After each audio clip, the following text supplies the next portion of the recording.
Most people think communication is about speaking clearly. It's not. It's about thinking clearly. Because the way you speak is simply a reflection of the way you think. If your thoughts are messy, your words will be messy. If your thoughts are sharp, your words will cut through noise. Becoming a master in communication is less about learning what to say and more about learning how to perceive. It's about understanding people, understanding yourself, and understanding the invisible dynamics that are happening in every interaction. The first shift you need to make is this.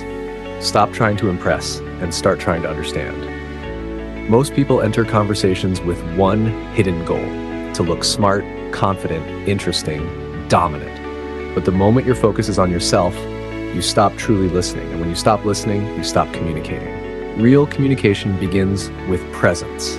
When someone speaks, don't prepare your reply. Don't wait for your turn.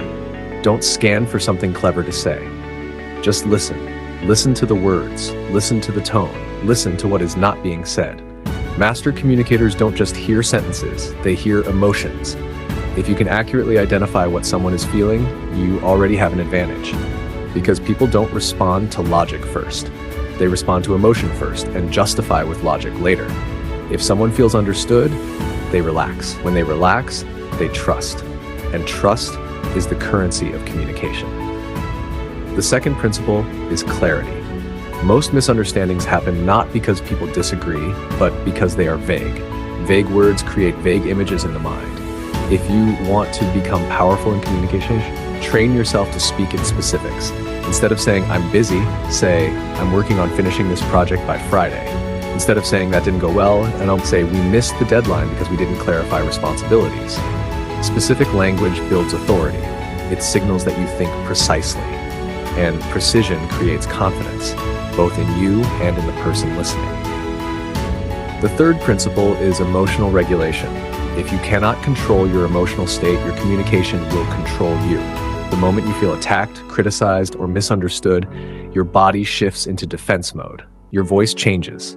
Your posture tightens. Your words become reactive. A master communicator notices the emotion but doesn't let it drive the car. They pause. They breathe. They choose their response deliberately. The ability to respond instead of react is one of the rarest communication skills in the world, and it immediately separates you from the average person. Another key is understanding status dynamics. Every conversation has an invisible hierarchy. It's not about money or titles.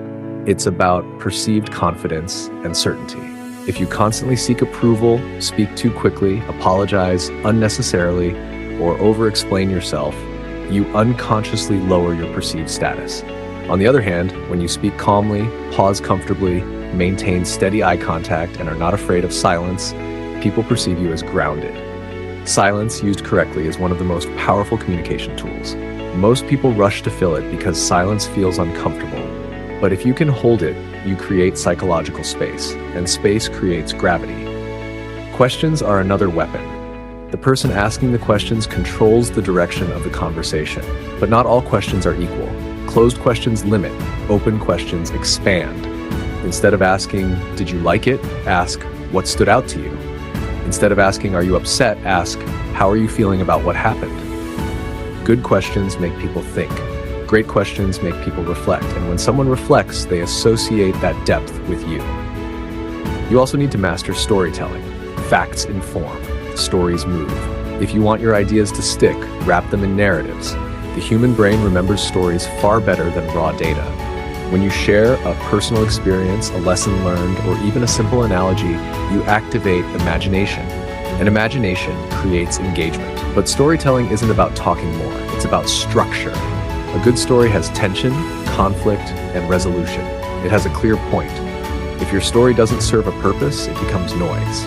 Master communicators know when to speak and when to stop. Body language is another layer most people underestimate. Communication is not just verbal. Your posture, facial expressions, gestures, and breathing patterns all send signals. If your words say "I'm confident," but your body says "I'm unsure," people will believe your body. Stand upright. Move deliberately. Avoid restless movements. Maintain relaxed but steady eye contact. Slow down your gestures. When your physical presence is calm, your message feels stronger.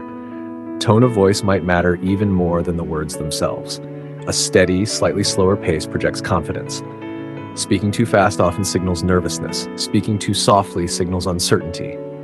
Vary your tone. Emphasize key words. Use pauses to create impact. A well-placed pause before an important statement forces attention. Another crucial skill is reframing. Conflict is inevitable. Disagreement is natural. But the way you frame a situation determines whether it escalates or resolves. Instead of saying, "You never listen," say, "I feel unheard when this happens." Instead of saying, "This is a problem," say, "This is something we can solve." Reframing shifts the focus from blame to collaboration. It changes the energy of the room, and energy often matters more than arguments.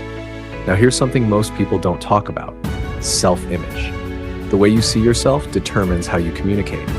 If deep down you believe you're not interesting, not intelligent, not worthy of attention, that belief leaks into your tone and behavior. You hesitate, you second guess, you dilute your statements. To master communication, you must upgrade your internal narrative. Start seeing yourself as someone worth listening to, not in an arrogant way, but in a grounded, secure way. When you believe your voice matters, you speak differently. Preparation is another underrated skill. Great communicators rarely wing it. They think ahead, they anticipate objections, they structure their key points. If you have an important conversation, plan your intention. What outcome do you want? What emotion do you want to create? What message must be clear? Clarity before the conversation creates confidence during the conversation. And then there's adaptability. Different people require different approaches. Some are analytical and want data. Some are emotional and want reassurance. Some are direct and appreciate brevity. Some prefer context and explanation. If you communicate the same way with everyone, you limit your effectiveness. Observe, adjust, mirror subtly, not to manipulate, but to connect. Finally, understand that mastery in communication is not about dominance. It's about influence with integrity. It's about expressing your truth while respecting others. It's about being able to articulate your thoughts without aggression and defend your boundaries without hostility. And here's the harsh but empowering truth. Communication is a skill, not a personality trait, not a gift you're born with, a skill. And skills can be trained. Every conversation is practice. Every awkward moment is feedback. Every misunderstanding is data. Instead of feeling embarrassed, get curious. What could you have phrased differently? Where did emotion override clarity?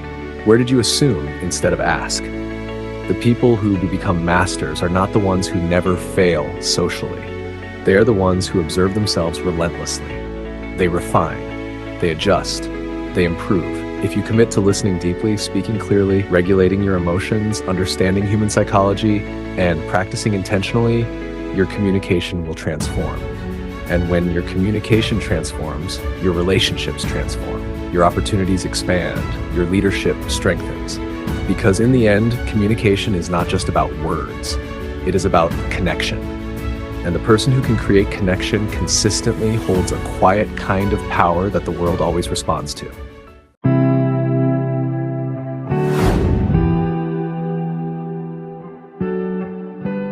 If this helped you, consider subscribing.